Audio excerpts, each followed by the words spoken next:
আমি প্রেগনেন্ট, কিন্তু বাচ্চাটা তোর নয়। আমার নয় তাহলে কার? সুমি ডাল খেতেই চায় না। ঈদের দিনে বেস্ট ফ্রেন্ডের লুক দেখে তো আমি অবাক। বেস্ট ফ্রেন্ড, আজ তোমাদের আমি তিন বান্ধবীর পর্দা ফাঁসের গল্প শোনাবো, যাদের অনেক আগেই বিচ্ছেদ হয়ে গেছে। আর যদি তোমরা এখনো কেউ না জেনে থাকো তাহলে তোমরা এই ভিডিওটা দেখে আসতে পারো, কারণ আজকের গল্প সেই তিনজনকেই নিয়ে। আর এই তিন বান্ধবী আর কেউ নয়, আমাদের সকলের প্রিয় হেপলি, হেপলি আর টেপলি। এরা তিনজন একসঙ্গে থাকলে কিন্তু গল্প কম, নাটক বেশি হয়। একজন তো এমন একটু কিছু হলেই সঙ্গে সঙ্গে কান্নার ফোয়ারা চালু হয়ে যায়।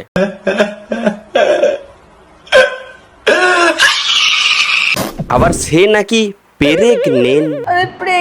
আর একজন এমন, সে তো মুখে শুধু বলে বেস্ট ফ্রেন্ড, কিন্তু বেস্ট ফ্রেন্ডের সঙ্গে সব জায়গায় ঘোরা থাকা, এমনকি রাতও কাটিয়ে আসে। বেস্ট ফ্রেন্ড বলে এইসব করছে। এ বাবা, আচ্ছা।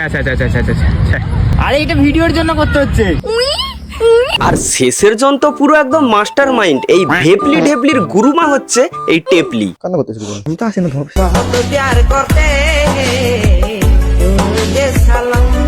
কিন্তু অঙ্কিতার হবু শাশুড়ি যে এইরকম ভয়ানক ভাবে রূপ বের করবে এটা আমার জানা ছিল না। মানে অঙ্কিতার হবু শাশুড়ি এখনো অঙ্কিতাকে বাড়ির বউ হিসাবে মেনে নিতে পারছে না। একদিন অঙ্কিতা আর সৌরভ মিলে দুজনে বিয়ের প্র্যাঙ্ক করে, আর সেই বিয়ের প্র্যাঙ্কে অঙ্কিতার হবু শাশুড়ির রিয়াকশন দেখে আমি নিজেই অবাক। যেখানে সৌরভ অঙ্কিতার রিলেশনশিপ মেনে নিচ্ছে, সেখানে সৌরভের বউ হিসেবে অঙ্কিতাকে মানতে পারছে না। যেই সৌরভ অঙ্কিতাকে বিয়ে করে তার বাড়িতে আনে, আর তখনই সৌরভের সঙ্গে অঙ্কিতাকে দেখার পর সৌরভের মা খুশি না হয়ে ওরা কান্নায় ভেঙে পড়ে আর বলে, কেন তুই এরকম করে করলি? আমার মনে হয় না কাকিমা এখনো অঙ্কিতাকে মানতে পারেনি, না হলে এইভাবে কে মরা কান্না কাঁদে ভাই? ছেলের মা হয়ে মেয়ের মাও মনে হয় মেয়ের বিদায়ের সময় এইভাবে কান্না করে না।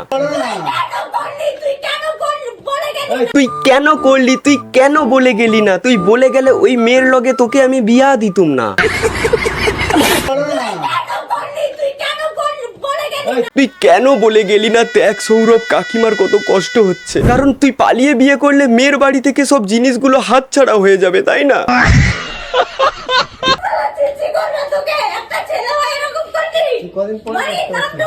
একটা ছেলে হয়ে তুই এরকম করলি, বাড়ির নাম ডোবালি, তুই পাঞ্জাবি ছেড়ে নাইটি পরে মেয়ে সেজে এরকমটা করতে পারলি না? তো hey hello and what's up guys, কেমন আছেন সবাই? আশা করছি সকলে খুব ভালো আছেন। নিজেদের বাচ্চা হওয়ার বয়স হয়ে গেছে, বাট বাচ্চা ভাবটা এখনো গেল না। আজকে আমাদের ভেতরের বাচ্চাকে সান্ত্বনা দেওয়ার জন্য আমরা চলে গেছিলাম ট্রাম্পোলিন পার্কে। তোমরা না হয় ভেতরের বাচ্চাকে সান্ত্বনা দেওয়ার জন্য তোমরা ওই পার্কে চলে গেছো, কিন্তু তোমাদেরই এক বান্ধবী মানে ভেবলি, সে নিজের ভেতরেই বাচ্চা নিয়ে কিন্তু পার্কে গিয়েছে। আরে অঙ্কিতা প্রেগনেন্ট। দেখো, এটা তোমরা অঙ্কিতার মুখে শুনে অবাক হওয়ার কিছু নেই, কারণ এরা যেভাবে এদিক ওদিক সেদিক সব জায়গায় ঘুরে বেড়াচ্ছে, রাতের পর রাত থাকছে, এটা হওয়া স্বাভাবিক। আমি প্রেগনেন্ট, কিন্তু বাচ্চাটা তোর নয়। তাহলে বাচ্চাটা কার? না তোমারই দেওয়ালে তোমারই ঘরের লোক পেরেক ঠুকে তোমারই ফটো টাঙাবে, সেখানে অন্য লোক কি করে দেয়ালে পেরেক ঠুকে ফটো টাঙিয়ে দিল? আমি প্রেগনেন্ট, কিন্তু বাচ্চাটা তোর নয়। আমার নয় তাহলে কার? এই আমি ঠিক শুনলাম তো? ক্লিপটা আরেকবার চালাও তো। আমার নয় তাহলে কার? আমার নয় তো তাহলে কার? এই কথাটা সৌরভ কেনই বা বলবে? এই তাহলে সৌরভ বিয়ের আগেই মিয়াও গগ গগ গগ গগ। তুমি আজকে ড্রেসটা তো খুব সুন্দর, দেখে তো ক্রাশ খাচ্ছি। তুই সুমিকে দেখে ক্যারাস খাওয়ার আগে ঘুম থেকে উঠে ব্রাশ করে তারপর একটু জিপটা ছিলিস, তাহলে কোন মুহূর্তে তুই তোর সুমিকে সোনু বলতে গিয়ে হুনু বলে ফেলবি, সেটাই আমাদের টেনশন হয়। চলে এসছে ম্যাডাম। এখনো কোনোদিন এই জায়গাতে গাড়ি নামাতে সাহস পাইনি, আজকে প্রথম নামাচ্ছে গাড়ি। দেখো, সাবধানে সাবধানে সাবধানে সাবধানে আমি সাবধানে। কেন বলতো ভিডিওটা অন করতে বললাম? কেন? যদি আমি এখানে কিছু হতো তাহলে এটা ভাইরাল চলে যেত কন্টেন্টটা। না এবার তোমরাই বলো, এই ইচ্ছে করেই ভাইরাল হওয়ার জন্য এইসব করে, আর তোমরা শুধু বলো আমরা কেন ওকে রোস্ট করি। দীঘা থেকে বাড়ি ফেরার সময় বাসে আমাদের সঙ্গে কিভাবে স্ক্যাম হলো সেটা আজকে ভিডিওতে বলবো। দীঘা থেকে বাড়ি ফেরার পথে না হয় বাসে তোমাদের সঙ্গে স্ক্যাম হয়েছে, কিন্তু তুমি যে পিন্টুর সঙ্গে স্ক্যাম করে দিয়েছো, তাহলে সেটা কি হবে? ইউজ কাকে বলে? আরে বাপরে, এত এক্সাম ডে ভ্লগ নাও। আজকে শেষ করলাম লাস্ট এক্সাম দিতে, আর মা টিফিন করে দিল সিমাই, রুটি আর আলুর দম। তারপরে আজও প্রত্যেক দিনের মতন বাড়ির সবাইকে প্রণাম করে নিলাম। প্রতিভক্তি চোরের লক্ষণ শুনে এসেছি, কিন্তু আজকের সুমিকে দেখে নিলাম। ভাই এক্সাম দিতে যাচ্ছে, গুরুজনকে প্রণাম করছে, সেটাও আবার পায়ে জুতো পরে।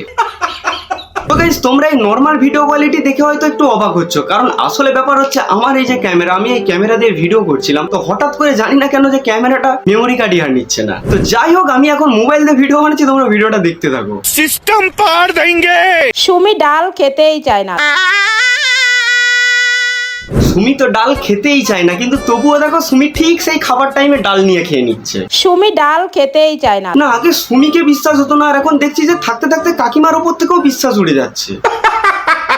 হৃদয়ের মা বাবার সঙ্গে আমাদের এখন কথা বলার কোনো ইচ্ছাই ছিল না। কিন্তু হৃদয় ঠিক প্ল্যানিং করে তার বাবা মাকে সুমির বাড়িতে পাঠিয়ে দিয়েছে যে যাও মা আর বাবা সুমির বাড়িতে যাও, গিয়ে বিয়ের পাকা কথা বলে আসো। তাহলে সুমি যদি হাতছাড়া হয়ে যায় না, সমস্ত কিছু আবার মাটিতে মিশে যাবে। ছেলে মেয়ে তো অনেক বড়ই হয়ে গেছে, আর ওরা একসঙ্গে অনেক জায়গা ঘুরতেও যায়, তাই মা বাবাদের একটু চিন্তাই হয়। চিন্তার কিছু নেই কাকিমা, এদের সাথে যদি এরকম একটা বান্ধবী থাকে তাহলে চিন্তার কোনো প্রশ্নই আসে না। এবার আমি কোন বান্ধবীর কথা বলছি তোমরা নিজেদের চোখেই দেখে নাও। তো গিয়ে খাওয়া দাওয়া করি।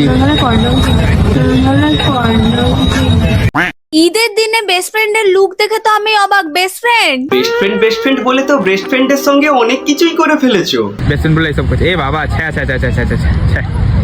আরে এটা ভিডিওর জন্য করতে হচ্ছে। হ্যাঁ, ভিডিওর জন্য এইসব তোরা করছিস, আবার দেখিস ভিডিওর জন্য তোরা আবার লিঙ্ক ফিঙ্ক ভাইরাল করে বসে থাকিস না। এই বেস্ট ফ্রেন্ড শব্দটা সুমির সঙ্গে থেকে থেকে সুমির কাছ থেকেই শিখেছে, যে এখন বেস্ট ফ্রেন্ড বলে এই ওই সেই সব করবে, তারপর আবার অন্য একটা কোনো মুরগি ধরে তার সঙ্গে একসাথে দানা খেয়ে যাবে, আর মিডিলে বেস্ট ফ্রেন্ড গুলো এইরকম অবস্থায় থাকবে। সো গাইজ আমার একটা বেস্ট ফ্রেন্ড ছিল, মানে বেস্ট ফ্রেন্ড বলা চলে না, বেস্ট ফ্রেন্ড কম গার্লফ্রেন্ড বেশি ছিল। বলছি তোমরা এই যে এদিক ওদিক সেদিক ঘুরতে যাও, একসঙ্গে যে থাকো, তারা না হয় কাপেল ঠিক আছে, কিন্তু তুমি যে তোমার বেস্ট ফ্রেন্ডের সঙ্গে একসঙ্গে রুমে থাকো, কি করো? প্লিজ আমাকে নিয়ে আর কোনো ভিডিও বানিও না। আমার বাড়িটা তো আমার বাড়ি নয়, বান্ধবীদের থাকা জায়গা হয়ে গেছে। হ্যাঁ ঠিকই তো, যখনই দেখি এ না সে ও না ও সবসময় তোমার বাড়িতে থাকে, আর অঙ্কিতা তো পুরো পার্মানেন্টই তোমার বাড়িতে জব পেয়ে গেছে।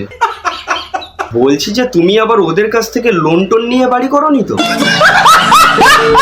তোমরা তো সকলেই জানো আমি আর আমার বয়ফ্রেন্ড আমাদের দুজনের জন্য একটা রুম বানাচ্ছি খুবই কম বাজেটে। হ্যাঁ, তোমাদের রুম বানানোটা সত্যিই খুবই দরকার, কারণ তোমার হবু শাশুড়িকে যে অবস্থায় দেখলাম, মনে হচ্ছে না যে বিয়ের পর তোমরা ওই বাড়িতে থাকতে পারবে বলে।